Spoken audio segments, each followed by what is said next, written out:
Okay, so we start record.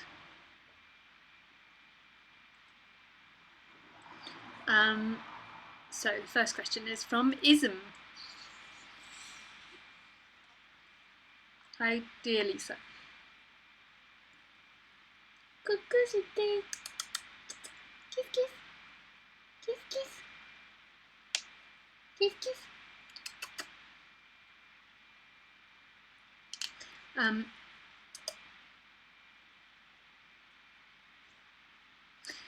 Can you please talk a bit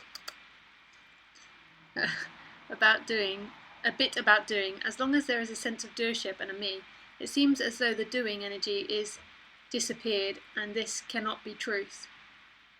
Truth.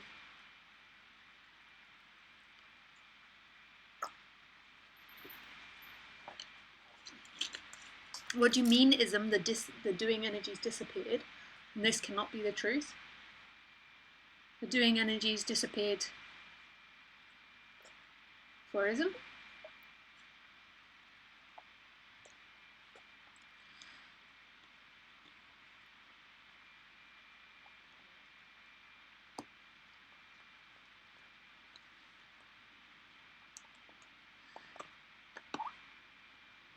Sitting at home doing nothing at all. Oh, okay. I see. Well, sitting at home is still doing something, isn't it? It's just because you imagine doing as lots of activity of running a marathon or doing lots of spiritual practice. Hi, Diego.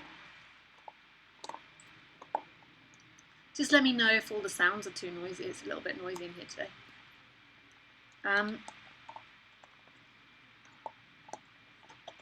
Everything's the truth. How can you split up and say that that something's not the truth? Everything's it. If sitting on the sofa happens, and that's what's happened. I forgot what the question is again.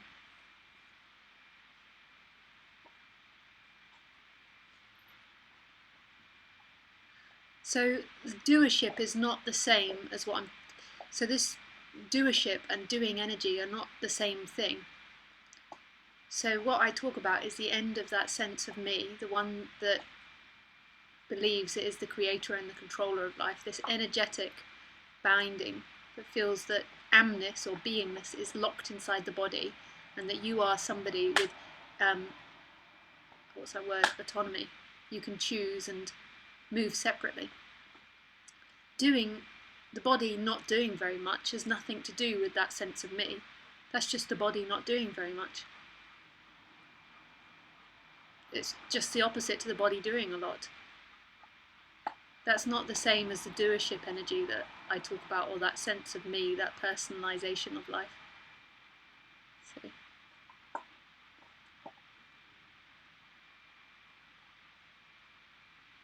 So he goes on to say, I mean, it must be a mind thing that blocks the system in that this seeking, isn't it? It must be a mind thing that blocks the system in this seeking.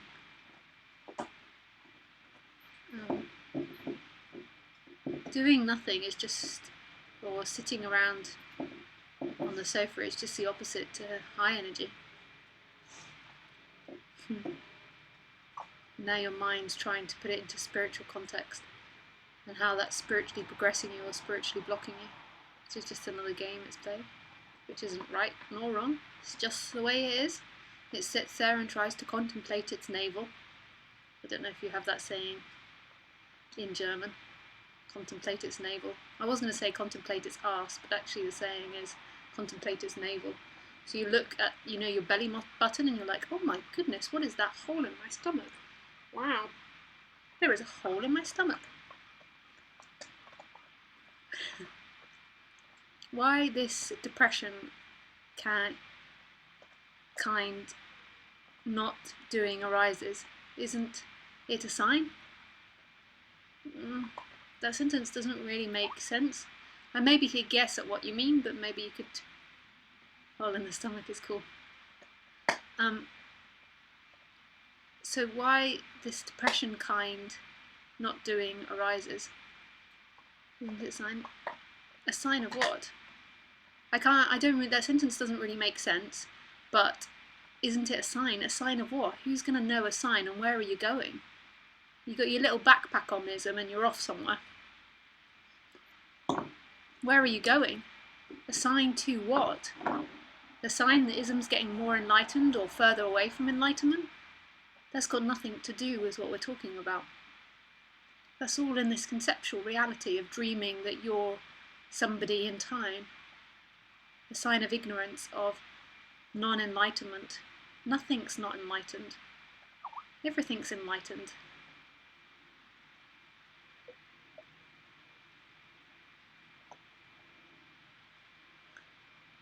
So not doing things is a sign of your ignorance or a sign of your non-enlightenment, and the me plays out the whole victim game.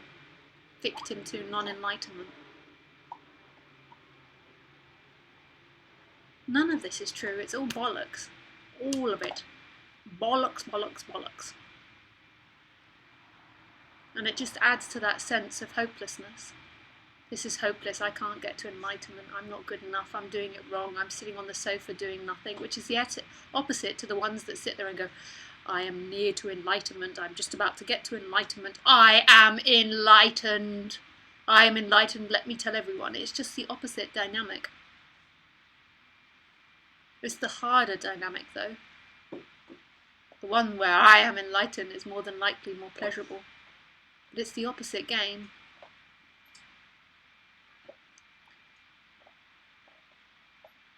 And that sense of depression is hopelessness, is despair. It's the opposite to hope.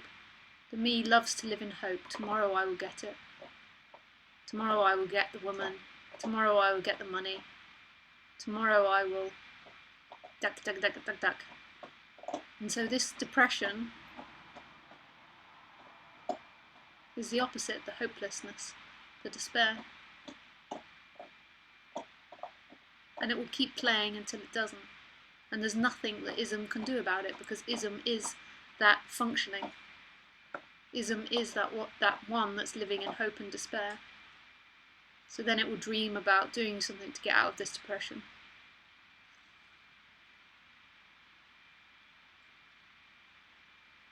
The seemingly uncomfortable sensation arising, and then a story is formed in order to try and get out of it. It can't be. This is all there'll ever be. Whatever happens, and none of it is down to ism.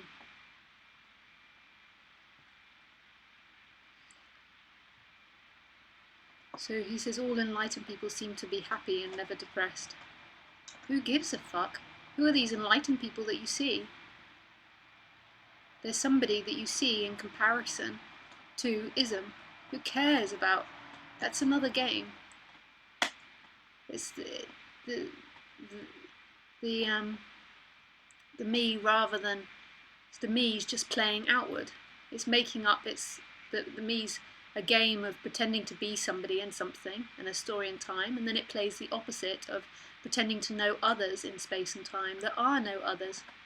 There's body-mind mechanisms, and then ism has a story of they're enlightened. They're not depressed. There are no others. This is aloneness. There's just sensation happening, and who is somebody in sensation? That's a game of comparison. They aren't depressed, they're always happy, enlightened people. You're never going to get to enlightenment. You are never going to get to enlightenment. Nobody ever will. There's just experiencing happening. And inexperiencing stories seemingly appear, but they're not a reality. They're just stories appearing, another sensation appearing. And suffering is when those stories become a reality, seemingly become a reality. I am somebody in this body. They are an enlightened person out there. Who? Who is being seen? There is nothing in there. There is nothing in anything. There is just aliveness expressing in seemingly lots of different forms. But as that me dynamic stops projecting others and self, then it's just all seem to be one. It's not even someone seeing it, it's just the way it is. One movement, not even one movement.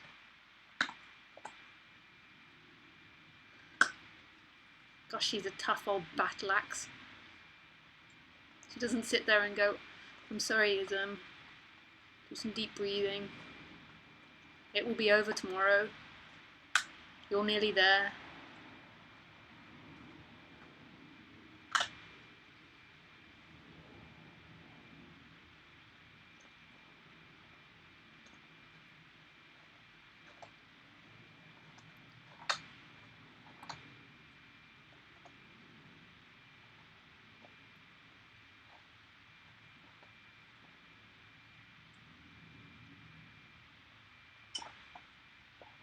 The seeking for happiness and the story and also depression arises here automatically. Yes. It's not in your control, ism. The ism is in it. The person is in that story. The person isn't the creator. And this is not wanted in the story. Also this resistance is arising and the me, which is so sad, cannot do anything. Yeah. Seemingly.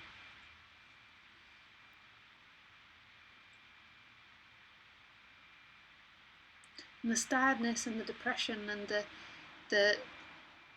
the inadequacy and the description of it all is in that story of me.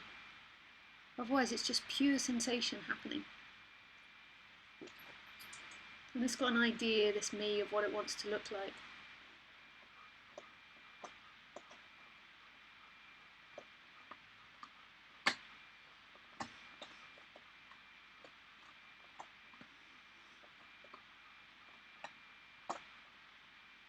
If you're wondering what that sound is, it might sound like I'm farting, but it's my dog chewing a bone. I'm not just sitting here bump, bump, bump, bump, bump, bump, bump. Although I might be.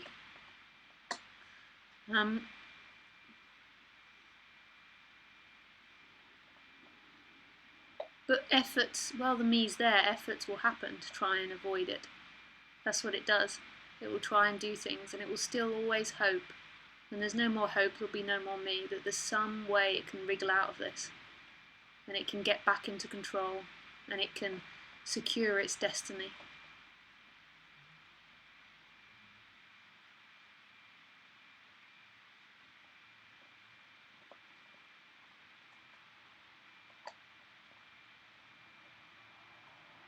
And there it is.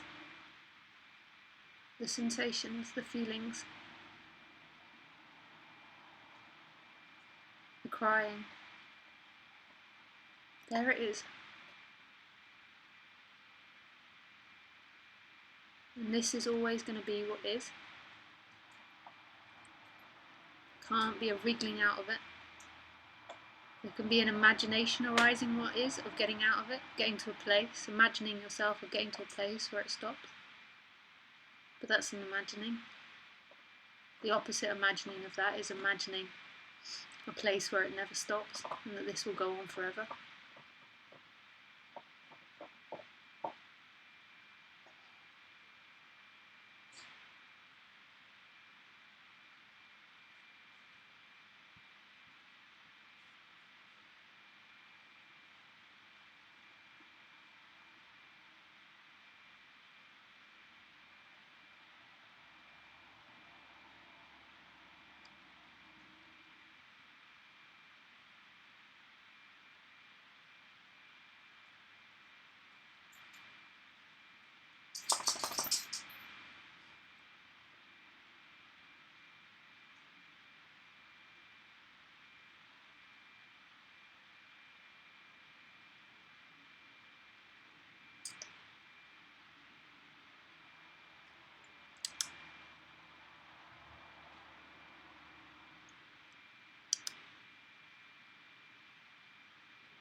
Okay.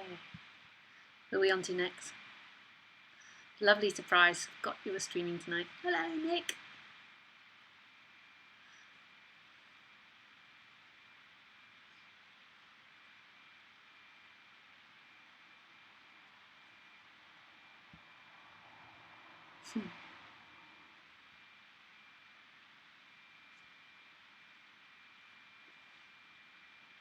Hi, Don. Hi, beautiful scenery back there. I would like to ask, if there is no me, then doesn't that mean that any progress made from spiritual practices like meditation is an illusion? Meditating might arise, even as soon as it's called meditating, it's become something. The sitting or whatever might arise, but the idea that it leads somewhere is in a game of I am somebody and I'm getting somewhere.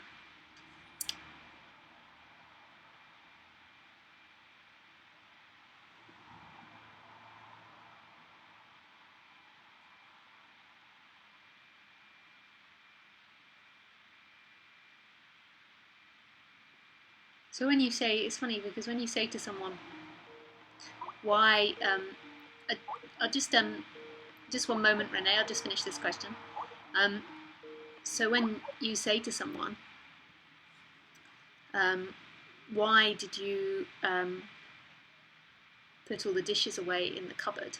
And they say, oh, because I thought that's where they went.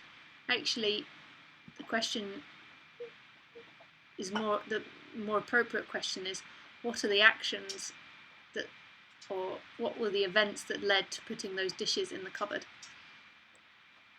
And then a thought arose that that's where they were to go. Not that we should speak impersonally, but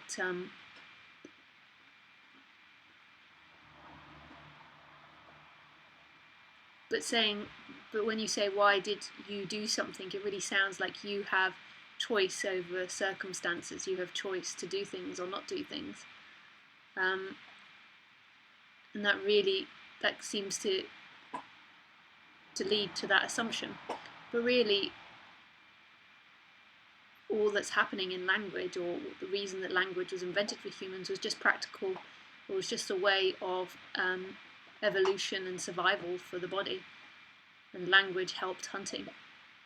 But then it became who you were, that you are a chooser, you are a doer, you chose to put those plates in the cupboard and you're a bad person or a good person for doing it, which isn't the case.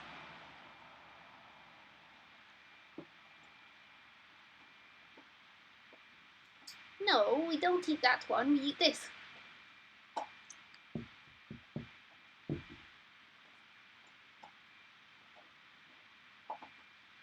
Okay, Renee, you can call now. I'll call you.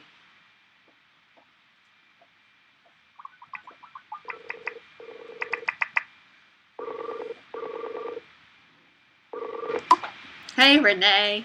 Hi, Lisa. How's it going? This is somewhat related to Ism's question, but I was sensing that the other day, all this sadness and then, seeing it's okay, this is just sensation that is the same as happiness for the me, and but I know it's this, so, it's almost like my mind wants to know that I'm unidentifiable. I'm not anything I can, I don't know. I mean, I'm not in control of the way it does what it does, or the sadness comes and then... Yeah. If you were, wouldn't you have got rid of it? What's that? If you were, wouldn't you have got rid of it?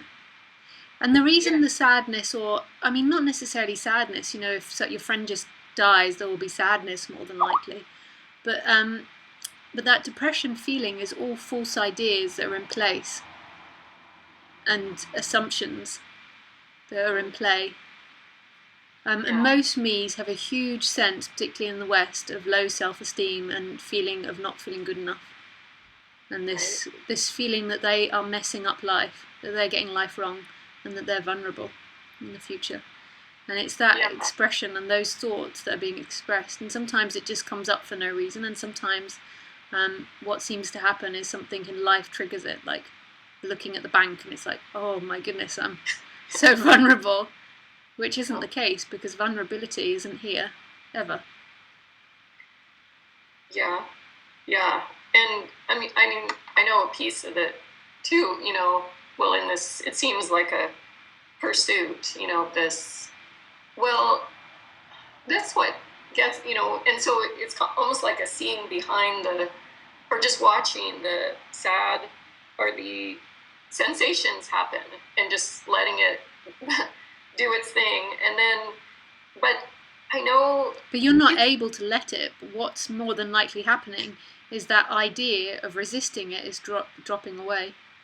Yeah. That idea of I can go somewhere from this, I can take a pill, I can go to the acupuncturist, or I can phone a friend, or I can or I can go and get drunk or make love or whatever it is falling away. So there's no ability to run away from it. So the me always loves to claim everything is like, I'm letting this happen. But it's more that the ideas of resistance are falling away. Yeah. Seemingly in the story. We can't even say for sure because that would be another idea that we take on, or the me takes on. But I guess it drives me kind of crazy and angry almost that, I mean, if this, our true nature is to see, in a different way, where we see that we're everything and, that we're not these things. I mean, it drives me crazy. But our true nature is everything that happens, including this sad, the seemingly sad story of lost love, yes. Of losing something. Even that's it too. And in it's an amazing game, although it doesn't feel like it when the suffering's strong. It is absolutely amazing because there is no other things and objects out there. And it's become so hypnotized into believing that there are other people and that it's not aloneness. Yeah. And I can understand that in my mind, and I had a little glimpse of it once. And but it drives me so crazy that I don't know, that it's almost like something is keeping you from that shift or something. Why can't we see clear, and just be completely, I mean, and I understand that's conditioning and how we're raised and all these things. And it's an energy, but the energy still wants to play self another. It still wants to play that self another. And I know the me's like, no, I don't, I don't want to play it. I assure you it does, because it still wants to play the game of finding something. Like finding a boyfriend. Finding enlightenment, finding peace. I assure you, it still wants to, but even be in relationship with things. So, I mean, what it takes is just to give up on all of it. I mean, you can't even do that. No, because that would be a concept. It's not even that it just happens. I mean, this is just absolute mystery. I hate it. I get so... Today, seemingly. And then the next moment it'd be like, ba ba ba da. That's true. In this mood, everything's coloured with that mood. And that energy of contraction is like, oh my god, and everything seems like that. And then all the stories pop up to support it. They're all like, oh yes, it's always awful. Then when it's really high, the stories pop up, oh my goodness, this is an absolute love affair. Saying, yes, the world is... It does it on both sides. But the thing that can be uncomfortable and seemingly in the story is that what happens is there is this momentum that builds of finding its love in the flow of things. So there's this momentum, it's like a water going down a river, this momentum of going out into life to get happiness, to get relief. And then suddenly that energy begins to fall away. Yeah. And so there's no pain relief, but yet there's still the momentum a little bit of seeking. So it can be quite uncomfortable because there's seeking energy, but there's no pain relief. There's no nothing quite satisfies that anymore. Nothing that can be done can really take it away. Whereas before, what it was like, yes, the new job will do it, and there was always this element of hope. This new job will do it, this new life situation, this new lover. And although that might be a certain amount of pain belief, it gets to the point where there's no sense, not for all people, not in all stories, there's no sense that anything can really complete. So therefore that hope can never really take over. So the despair story becomes uncovered of like, holy fuck. What's tomorrow going to bring? The whole crazy part of the game is there is no tomorrow. So it's kind of sometimes feels like coming off drugs if you've ever come off drugs. Yeah. It's kind of this momentum, this energy of the water flowing is going fast, and then it's got this momentum to it, this going out, and then this other energy comes in of it's not this, it's not that, it's not this, it's not that. Like so many things maybe have been tried, especially in the West, we get such big opportunities to try a lot of things. We don't keep hope, we get the money for a bit, we get the lovers, and it's not, we never really quite, we get a lot more things than a lot of other countries. So then it's really like the ultimate despair or something. Like, the hope's always playing, like covering up that despair. So they're the same thing. And then when that hope's beginning to fall away, there might still be the despair left, or the despair might begin to take over a bit, so it can carry on playing games. But the hope's always covering up despair. It has to be. It has to be. That sense of hope has to be covering up that sense of something's not quite right here. Yeah, because that's the ultimate thing, is like total suffering. I mean, what all people who believe were me, I mean, it's this deep longing. Yeah, but people that are totally lost in the game still have hope that they're going to solve it. Yeah. They're going to get to it by the lover or the house. Like me, I mean, why would I be watching these? I mean, it's because I have this, it's like, you know, the message on the tea bag, like something, just one little thing left is going to, you know, change it. And that's all ideas. That's all ideas, because this is so brutal, this message. It's right here, it's always been here, it never left. And those very ideas are what seemingly covered it. They built and built and built and got more and more momentum of future, avoid past or repeat past. And this game of looking. And it made this seem dull and boring and uncomfortable. And this is exactly what was always wanted, just the experiencing. Yeah. And then so I attempt to just be that. But I know that's, I mean, it's impossible. It's impossible because the you is the momentum to go forward. Yeah. So you have to just kill the me.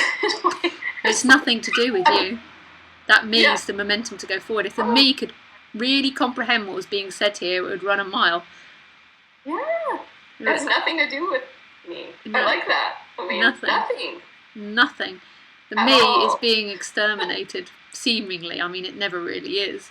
That's the crazy part of it, is everything falls away, it's just this left, and the whole idea that somebody was exterminated is crazy.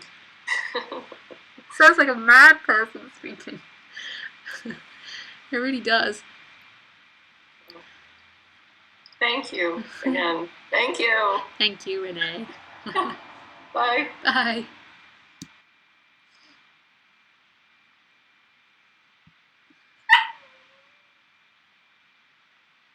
Mutton.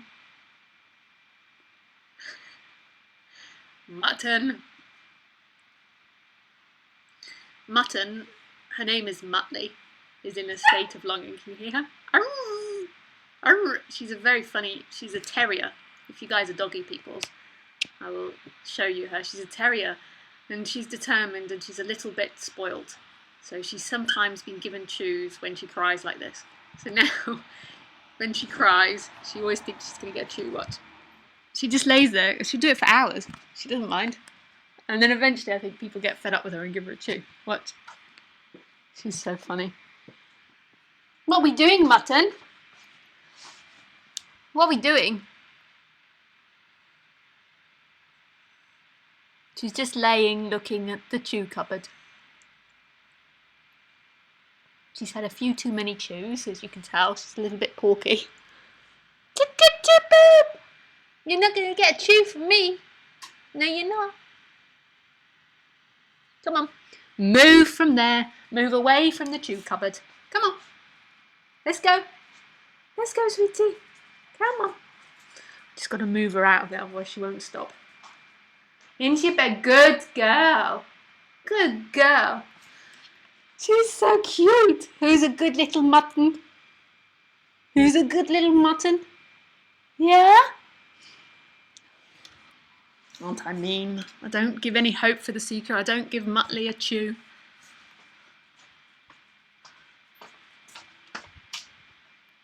Okay, come on. And then we got Cassidy down here. And then Khaleesi. Okay.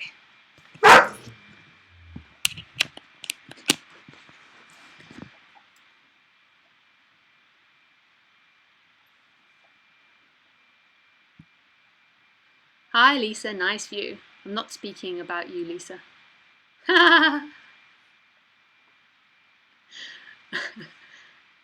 Yes, you are. That's from Cedric.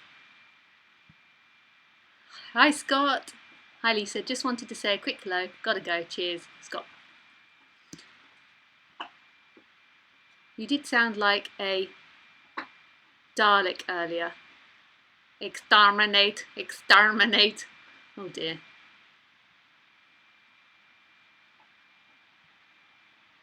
Julie. It does feel like withdrawal from drugs. No satisfaction anywhere.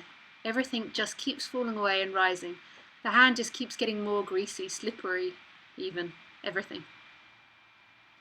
Love you, Lisa. Got to go to work. Thank you. Thanks, Julie. Bye.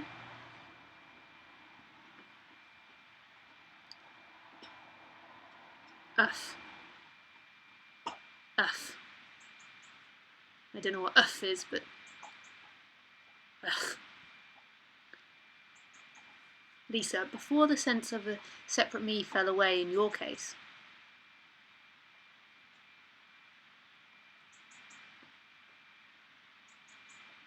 my case, did you ever become tired of existing? This happens to me. Wow. It's one of, I'm not laughing at you, Jason, sorry.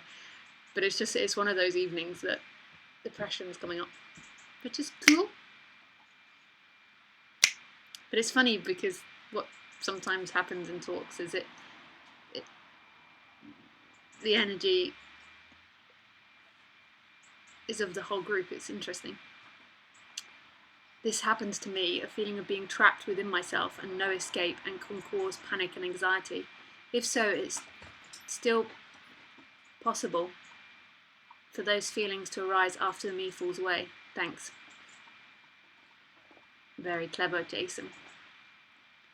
Because if I answer that, no, it's not possible after the me falls away, then Jason longs for that.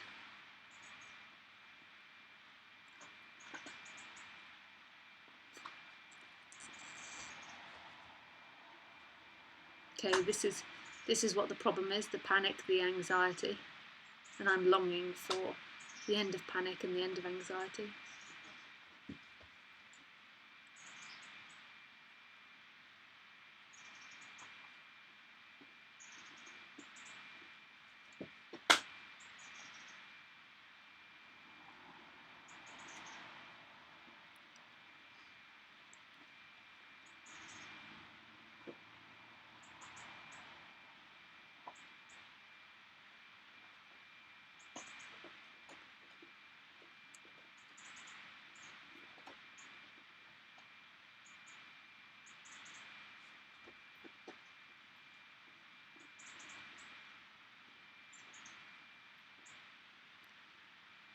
The panic and anxiety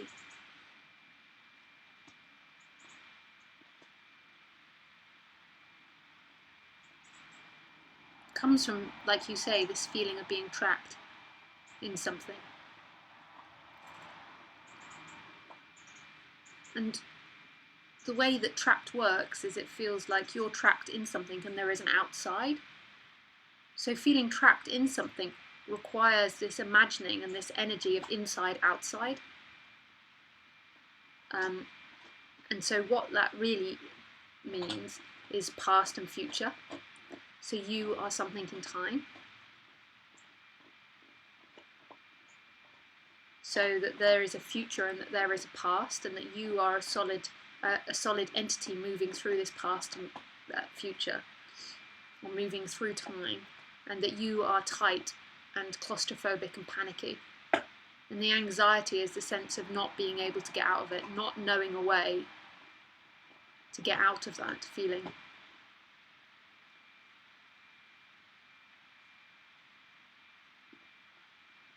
So I don't know if that's, if I explained that sense of claustrophobia. And it's all dependent on these images of past and future, of this time-bound entity that's trapped in something, which is not the case at all. There is aliveness, beingness, and it's nothing and everything. It doesn't start or stop anywhere. The time dimension, so this images of time arising, of past and future, gives the appearance that you are something stuck in this moment, in this time, and that you're moving to the future, and that you've got things to happen to you in the future, and that you've had things happen to you in the past. And the insecurity will be all based on, more than likely, this fear around what things are going to happen in the future. And you don't know how to get out of them. And you can't. That whole story is fictional. Right here, right now, there's absolute boundlessness. There's no sense, there's no trappedness. Trappedness is this dream of you in time. Without time, there couldn't be trappedness.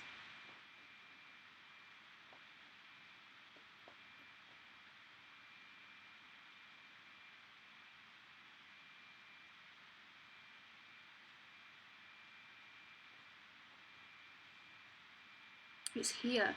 It's this. It's not about you getting somewhere. It's not about you knowing Lisa's story and then getting to that. It will never ever be found in the future. The future and the past is what gives this appearance of trappedness.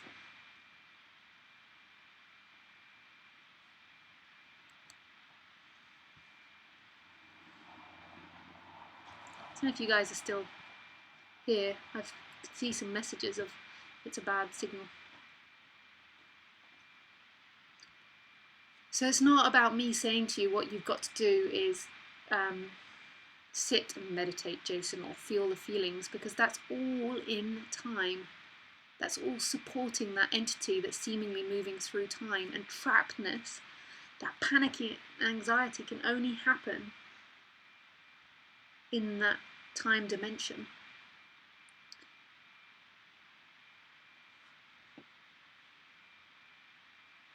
It's this. It's here, Jason.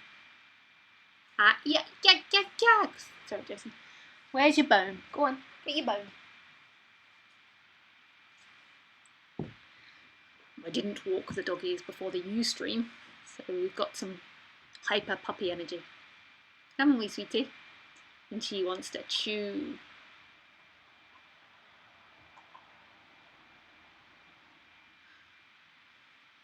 She wants to chew.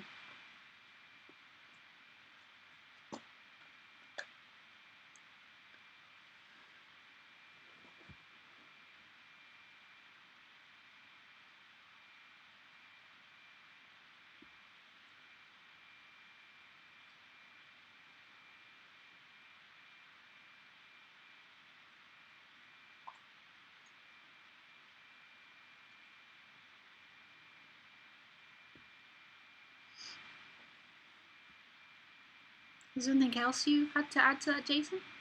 You can carry on writing. I might move on to the next question and I'll come back to you. Sweetie. You're not eating that. You're eating the bone.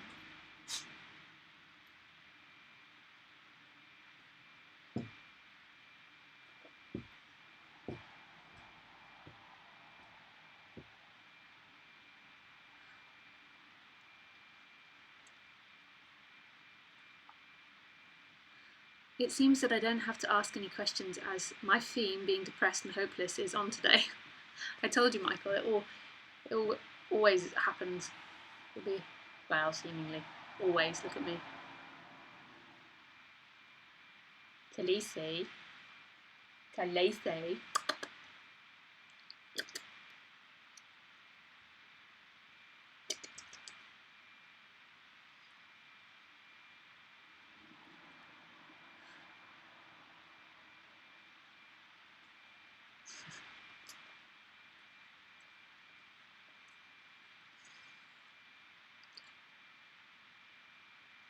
Stunk of bone. That stunk of bone.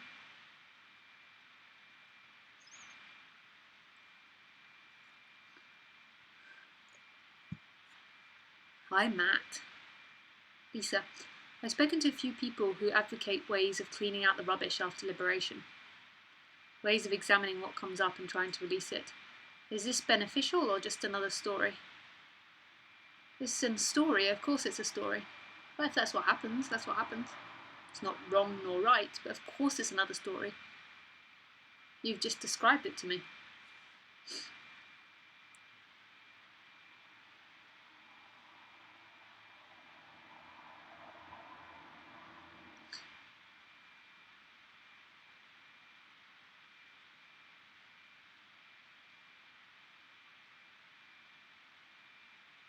I think that if there's still a clearing out of the rubbish, then it can't be liberation, because what if there's a sense of clearing out the rubbish? It depends on where you put the mark, isn't it?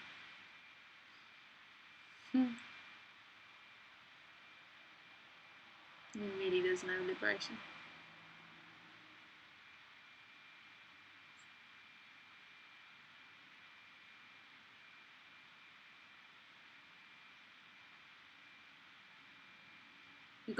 You've got to work out where the mark is. I was listening to this funny joke the other day, but I'm sure I'm not going to be able to repeat it very well. I posted it on my Facebook page, and it was this comedian saying we're going to work from the bottom up once we've decided where the bottom is. He said it a lot more clever than that. It was funny. Because the bottom might be lower than the bottom that we've decided.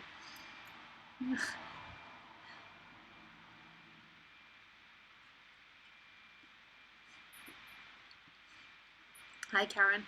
This one just had to go for a short run with the cats.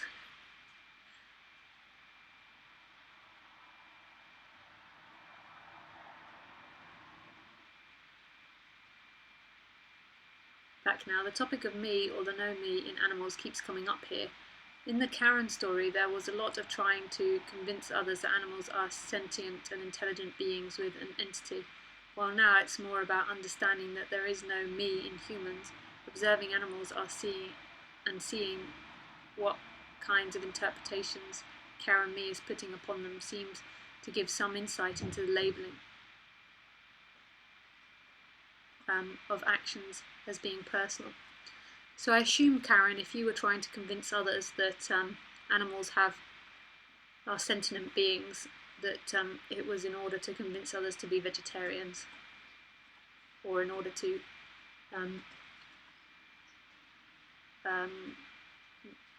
work with animal rights. And there was a projection and sadness projected onto animals about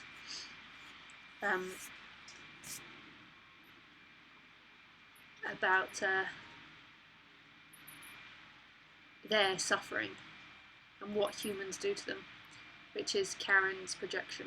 It's in the Karen game, it's in the Karen dance. This sadness about what happens to animals. Alright. Hey, Kiss Kiss, you come for a cuddle now. He's a boo boo. Hello, Kiss Kiss. Hello, Kiss Kiss. He's a boo boo. We love Kiss Kiss. We love Kiss Kiss.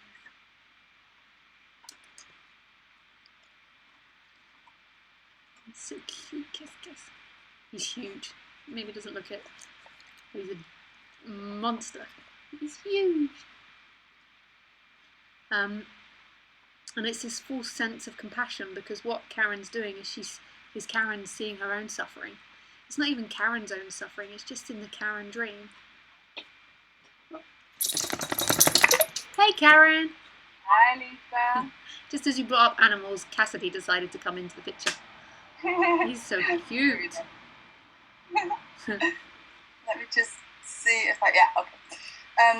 I don't know if you were still at the same topic, because I'm always a little bit later. Yeah. I was still talking about. About projecting into the animals, like the suffering seen in the animals is that in the story, in the Karen interpretation, whatever you see in animals couldn't be seen if it wasn't what was seen in yourself. Yeah. In the Karen dynamic. So if you see sadness or abuse, it's not what's actually happening with the animals. The animals can't perceive that. They don't have language or complicated speaking. It's just pleasure or pain. Not even that. They can't even comprehend that. There's just experiencing happening. And so what Karen puts onto them is in the Karen dynamic. It's not a separate entity you're seeing. It's in the me projecting into other objects, whether it be moving objects or still objects. And so you're never actually seeing the animals suffering. It's in the Karen game, the Karen me projection. It's all about the way Karen interprets life. And it's not, and then the mind says, but that's what compassion is, imagining myself in another person's body and then not doing the action. And that's not compassion. That's absolute projection. That's self-centeredness. Yeah, totally. Yeah, it's complete self-centeredness. Because it's you're just seeing yourself in the other animal rather than the experiencing of what's happening. And then I'm not saying that the body doesn't stop the abuse, if the animal's being kicked or something. I'm not saying that's not the case. But whatever you see is the Karen game. Or whatever's seen is the Karen dance. The Karen story will be projected outwards and inwards. But then we can expand that to observing another human. Yep. Like there is like this fascination about what is the difference then between the animal, and of course it all doesn't really matter, but if I'm thinking about it and observing, I think that actually if I'm looking at a human and I think there's someone there is no one there either. So why make a difference between the animal and the human in that me? The only difference is the programming's different. Yeah. But it's both, in a way it's both conditioning. It's just that in the human dynamic, as far as we know, there is thought, and in the animal dynamic it might be thought too, but it's not the same kind of. It's not as complicated, yeah. Yeah, but in a way, like what I wanted to point to is that the animals used to pull me into more identification. Just 1 second, sorry, Karen. Just 1 second. I can't hear you suddenly because the dogs have decided to have a bark. And cue dogs. Sorry to everyone with their headphones on. I think she's saying, what a rubbish dog. She's like, this.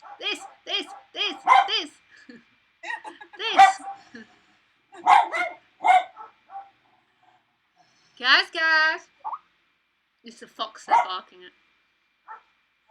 The fox has come into the garden.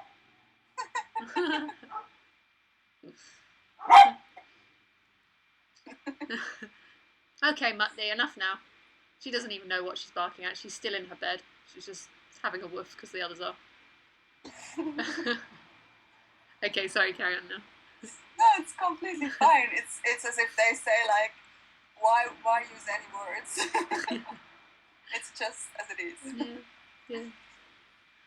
It's very simple. No, but the thing is, when watching animals now, it seems to me like a pointer to to realizing that everything that comes up about, oh, this cat is thinking this or he does this because of that, is such an interpretation. And it's not actually what is happening there, and that just kind of reflects back to observing not observing, but that actually everything that is thought about Karen is this and this and this is just as unreal as it is with the animals. So in a way, like turning the whole thing around gives some insight. Apparently, of it's course. exactly the same mechanism. Whoever you see out there and whoever is seen in here, it's not even you, but language begins to get really complicated when you talk about this. Whoever's seen out there and seen in there is the Karen dream. It's not. There's not another person out there.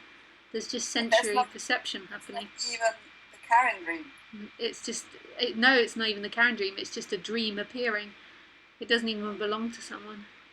It's so hard to talk about though. Words get reduced more and more. It's just the dream appearing, and it's projecting somebody into one thing, and then back. It's not even back because the aliveness doesn't start anywhere.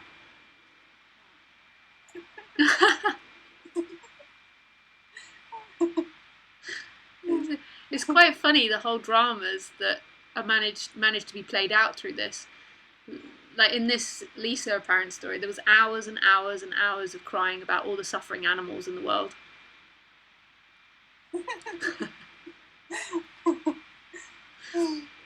And all it was ever being seen was a dream of somebody. The animals have no sense of that. It wasn't even for other humans. It was for the animals, and the animals are just experience. There's not that sense of I am an animal in pain. No, but on the other hand, how do we know? I mean, it's not even that is sure in a way. What do you mean, that the animals don't have a me? Yeah, or that they don't reflect. I mean, the way that a human seems to reflect, even though it doesn't, because there is no human, but there could just as well be reflection within the animal. It just might appear in a different way than in the human. Yeah, ultimately it's not known, but it seems like an impossibility here from watching animals. I'm spending so much because everything's so immediate. Like my dog can be growling her head off at the other. I've got my bitch, the girl dog, can growl at the other bitch and be pinning her to the floor or snapping at her or something. And all I need to do is snap the brain out of it. So you could use a sound, or you just snap the brain out of it and it's over. Both sides, they both get up and they're like, oh, hello, Lisa. Tick, tick, tick, tick, tick, tick, tick, tick. They're not even, oh, hello, Lisa. It's just, oh, tick, tick, tick, tick, tick, chicken. They just see chicken. I'm the chicken person. And there's no, whereas the human, everything that happens is taken personally and seems to elaborate into time. This is happening. Someone just hit me. Like, but it's not known, and and when the me dissolves, there's just what is. So it's not even a contemplation. Like it's not even a thing that there could potentially be something else in there. Nobody else is left. If you get that, if you know what I mean. Yeah.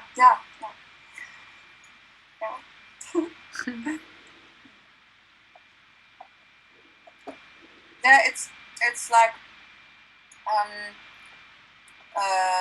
just to like keep on with this standpoint that I was taking. This what? Sorry. Just to keep with the standpoint that this one was taking, is that a story that there are two cats here, and there was a third cat coming to the house and eating of their food. Yeah. And then they smell that the cat has been there, and they react to that. And then the next evening, one of the cats would come to the food and would act as if it would think, is this cat around again now, and looking out and like searching for that cat. And then through that event, the interpretation here would be, oh, she remembers that the cat has been here yesterday and now she is worried that it might be coming back again. And she really seems to like look and is it coming, you know, like anticipating. Yeah.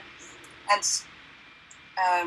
so that could like bring up the interpretation that there is an appearance of time and memory and, you know. Yeah. And I just see that as complete programming,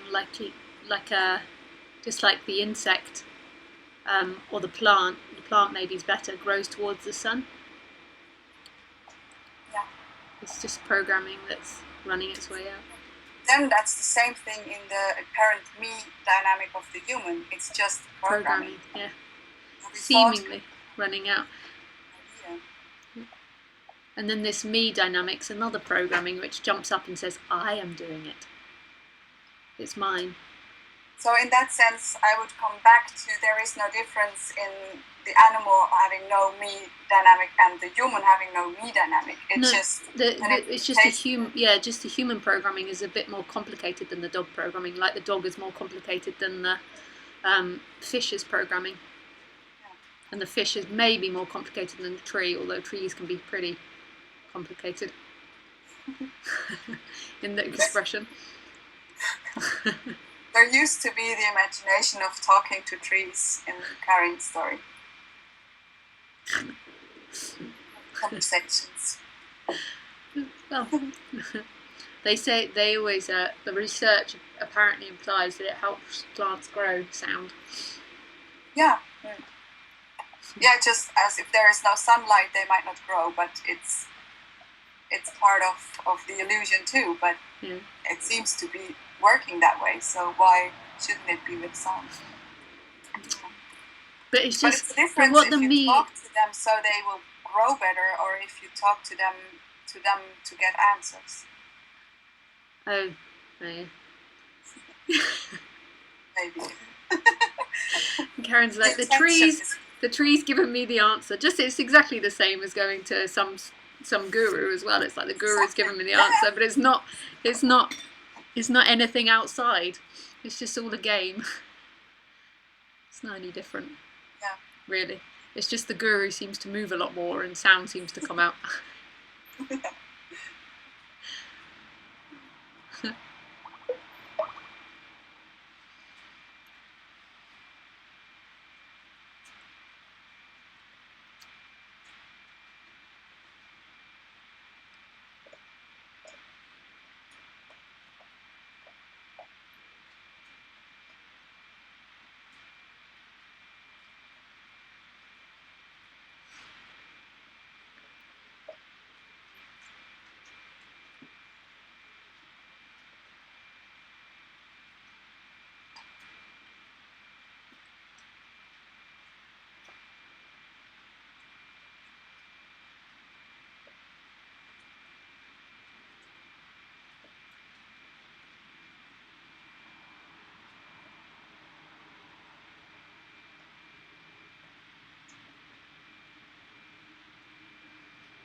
Hi, Caroline. Hello, Lisa. I just wanted to share... I love your new picture, by the way. Sorry? I love your new picture for Skype. That was because I had a teacher to help me and put it there because I didn't know how to do it on my own. Just something that quite sweet happened today is that I got some pictures sent by my niece who's just had a baby girl who is Oh, two nice. months 2 months old. Can you hear me? Yeah, I can hear you. Yes. And in a couple of these pictures, her name is Luella, is looking seemingly at herself. And my niece says, isn't it funny her expression the first time she looks at herself in a mirror, you know? See, And of course, that's just, you know. and she recognized herself in the mirror, you said? It just cut out a little bit there. I don't think she can recognize herself at 2 months old, can she? There was no... Oh, right, yeah. 2 months old. It just cut out when you were telling the story, so I didn't quite hear what the middle bit was. No, that's the picture showed an expression of astonishment of Luella, 2 months old, looking at herself in the mirror. Oh. And the mother interprets that surprise at her image, you know? Oh, I see, yeah. Me! Which is quite sweet. And then there's another question which arises, I don't know from where, but it's been coming up a few times, and I thought I might just as well ask you. There are three couples whom they're not friends of mine or acquaintances, but I've met in meetings, and they come from different continents, but now they live together. And in each of these three couples, one of them is not there anymore, and the other one is there. And they are having immense problems because of this. So I just wondered if you could... Because their partners died? No, because one of the three couples, one of the two, is liberated, if you want to put a word, or enlightened. Oh, I see. And the other one is not. And they have immense problems with the one that's the me's fallen away. And they have immense problems with the relationship. Yeah. I was just wondering if you could comment something on that. Of course they're going to, because the one where the me's fallen away no longer sees themselves in a relationship, and it will be agony for the one that sees himself in a relationship. It'll be agonizing. Okay. That's just the way of it. There's a nice romantic idea that people might have of what it's like to be with someone where there's no sense of self, but it's agonizing if there's a sense of self there, because when you're in relationship with someone, you're always trying to get happiness from them. You're always trying to, not always, it gets more and less intense, and you're trying to get them to fulfill you in some way. And you're also trying, and the me's also trying to fulfill the other person in a way to keep that game going. And then if that me drops away in one of the couples, then it's not playing that game anymore. So the one where there's still a me is just falling into nothingness. It's trying to get all these things and it can't get anything. I see. So yeah, it can be then quite a hardship, really. Quite difficult to jungle with all this.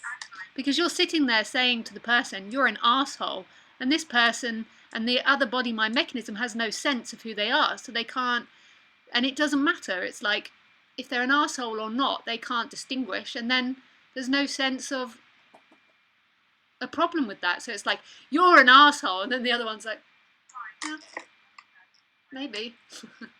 It's agony to live with somebody where there's no me. Yeah. It might be a nice romantic idea, but... I see. That was all. Thank you very much for your help. Much love, Caroline. Much love to you. Maybe we'll get to speak after this time. We keep missing each other. Okay.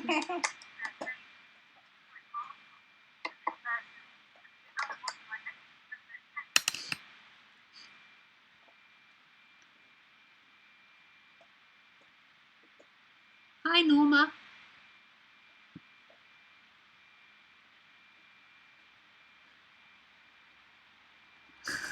Bye, Cedric.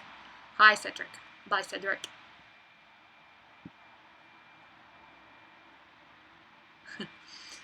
Nick says Cassidy looks really lovely. I love Cassidy. He's so cute. Mr. Cascas.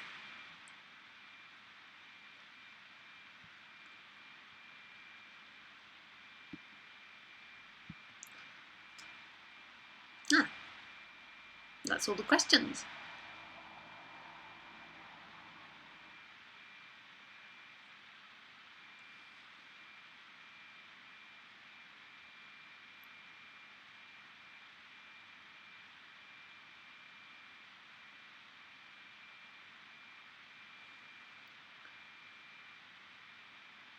I'm just going to pop to the toilet then.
We are back.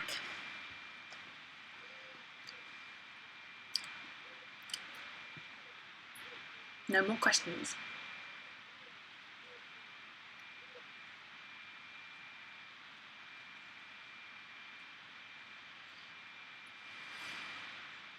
Wow, look at the light.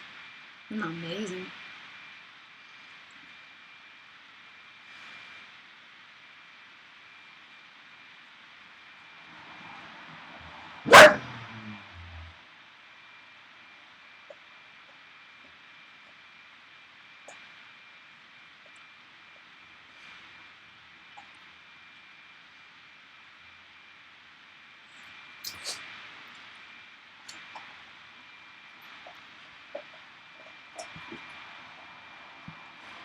So good that you have so much sense of humour, as what you are transferring gives no hope.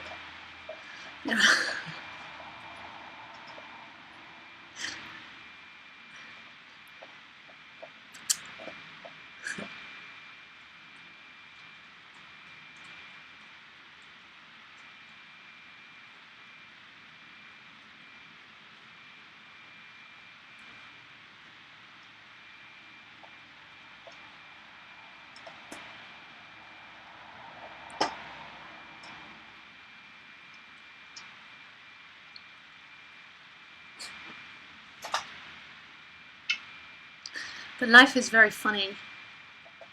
When the me's there, life is vulnerable and scary. It can be funny, can be fun, but there's always a sense of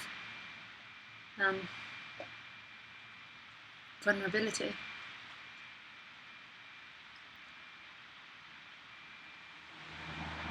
And when that sense of, I know why this is happening because of this, because of that, it kind of covers things. And when that sense of knowledge of who you are as someone in time and space experiencing this falls away, then it's quite funny because everything's just appearing. And even images of a past, it just appears.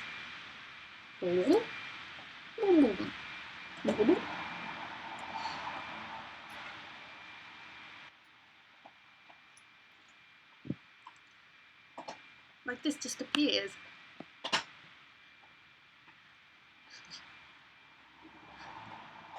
That's not appearing because of something.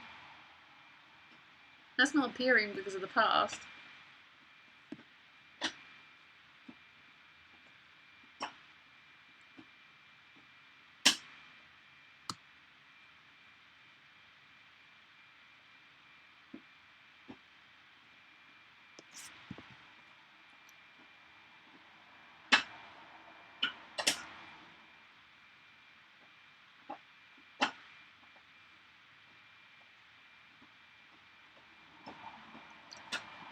Look, oh, wrong way. Cookie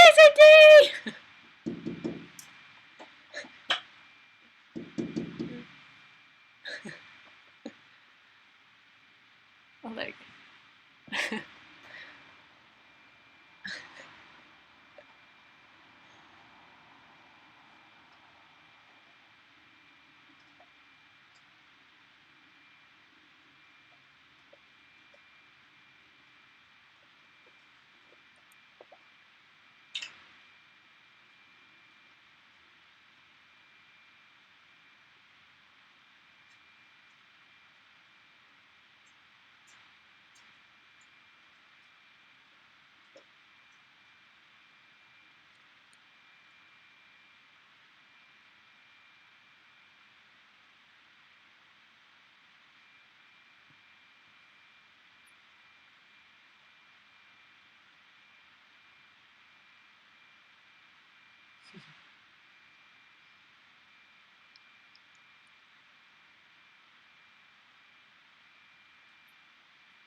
So Chester asks, wonderful view, is it your home?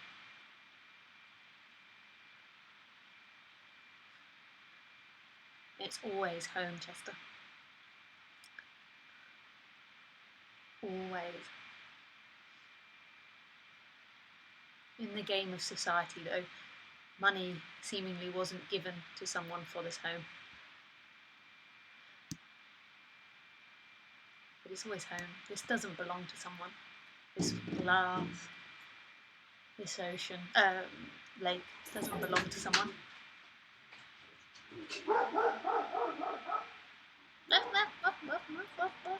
Just like that barking doesn't belong to someone. The light, the computer.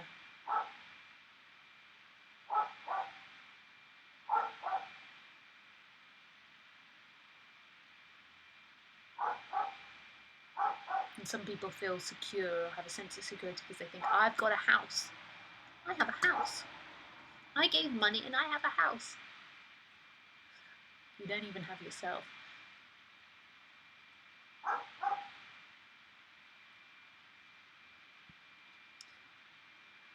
What a pain in the arse she is. Just answer the freaking question, Lisa. Yes or no? Is it your house? All this esoterical crap. Beautiful wheels as a full moon. And who's the one that needs to comment on that?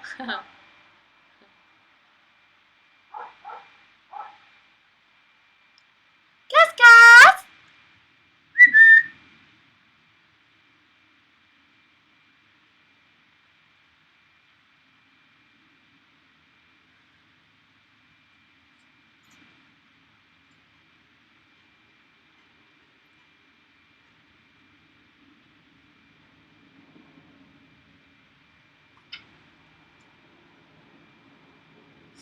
Trista says, no, Lisa, I love your answers, really.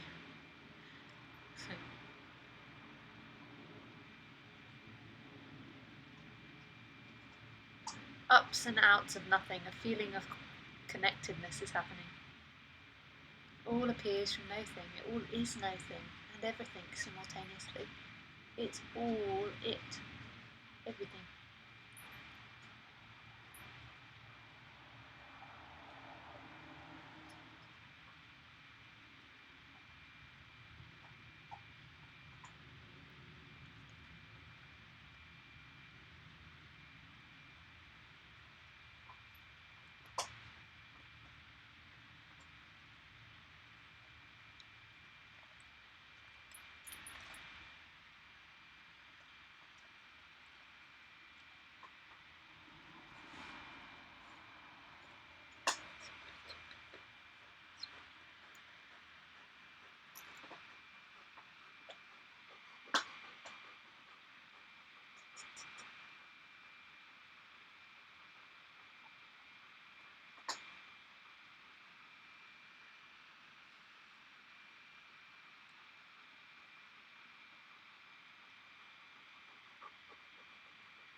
Cassie howls at the phone. He's so cute. So here it comes. If you've got your earplugs in.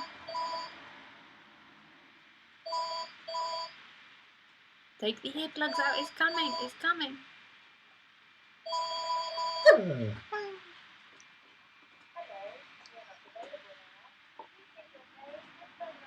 That wasn't much of a howl.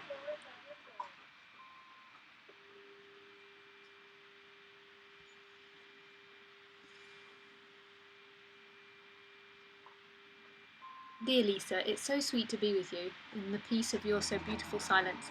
Thank you for sharing so free, so much, so free, so fresh.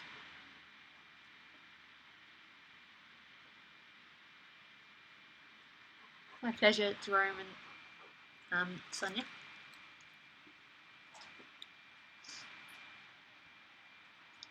So good that I remember that I have had experiences of that kind, but they didn't last, and now there is such a longing just to be. Ups and outs of nothing, a feeling of connectedness is happening. And it's not that they didn't last, it never went. It's just the me jumping back in. And at the same time, it's never really happening. No ins and outs, it's always connected. Just is connectedness. Even the dream of past, the dream of future.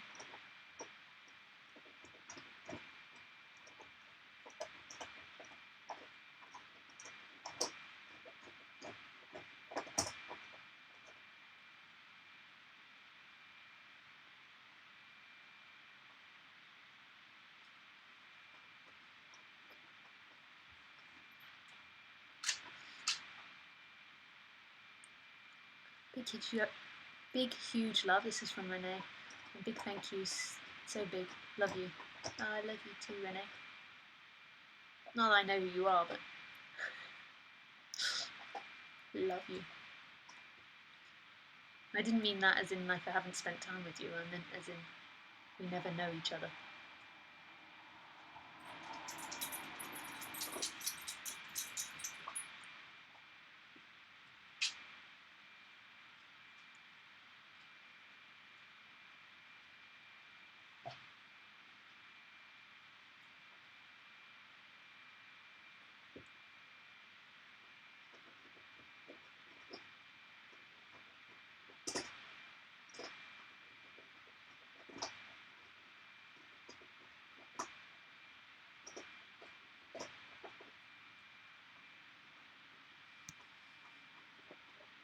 Well, that's not the sun, Karen. That's the light. I had to light this room really well in order to have light behind me. I've got a light there because I was black and the light was just sitting there. So it's not sun. Looks like it could be the sun going down there, doesn't it? Let's just pretend it's the sun. And look, oh, there's another sun up there. But from a special planet with 2 suns. And this long sticking up thing here. I don't know what that is.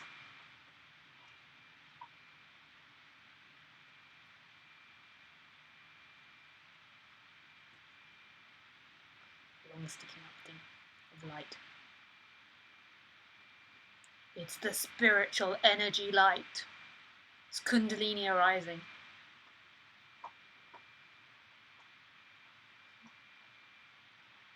It's coming out of the computer. Look, there's another hand. Look, there's more light.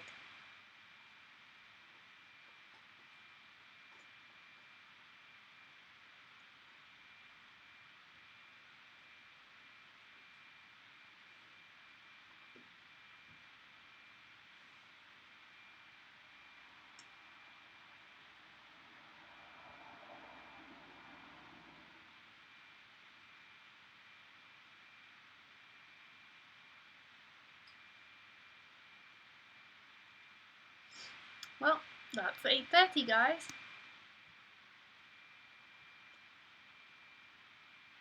Oh, by the way, I am Peter on Facebook. I'm spamming in the comments yesterday. I've got another Peter as well that's on Skype called Piotr, which he told me was called Peter in English.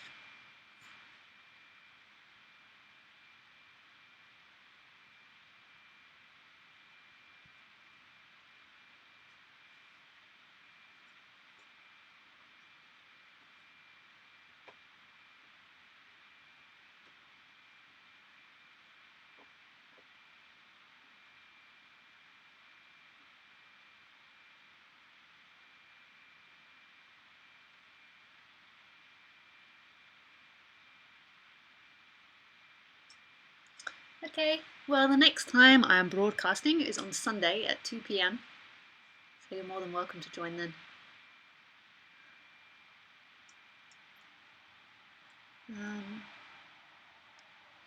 Any more announcements?